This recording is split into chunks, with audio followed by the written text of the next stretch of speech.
ইবনে মাসউদ ইন্না মিন আলাতি ওয়া আশরাতিহা আন তুওয়াসাল আল আতবাক। সুবহানাল্লাহ।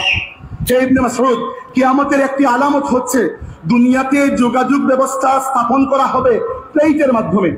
প্লেট চিনেন, বাসন যেটাতে আমরা খাই, প্লেটের মাধ্যমে। জানি না সাহাবায়ে কেরাম এই হাদিসের কি অর্থ বুঝতে পেরেছেন, তারা তো গায়েবের উপর ঈমান এনেছেন, আমরা বরং হাজিরের উপর ঈমান আনছি। আজকের যুগে এই পৃথিবীতে আমাদের বায়ুমণ্ডলের উপরে প্রায় ৭,৫০০ স্যাটেলাইট রয়েছে, বেশিরভাগই আমেরিকা, বাংলাদেশের একটা আছে। এই স্যাটেলাইট গুলো যে সিগন্যাল পাঠায়, ওই সিগন্যাল গুলো রিসিভ করে কারা? Dish antenna. এবং ডিশ অ্যান্টিনা গুলো দেখতে কিসের মতো? প্লেটের মতো। এগুলোর নাম হচ্ছে ডিশ। সুবহানাল্লাহ। যে যুগে অ্যান্টিনা, ডিশ, ইন্টারনেট, স্যাটেলাইট এগুলার কোনো অস্তিত্বই ছিল না, মুহাম্মদুর রাসূলুল্লাহ হুবহু ওই শব্দ দিয়ে উম্মতকে সতর্ক করে চলে গেছে। সম্মানিত হাজিরিন, আল্লাহর হাবিব সাল্লাল্লাহু আলাইহি ওয়াসাল্লাম বলেছেন, ইবনে মাসউদ ইন্না মিন আলামিস সাআতি ওয়া আশরাতিহা আন ইয়াসুদা কুল্লা কাবিলাতিন মুনাফিক।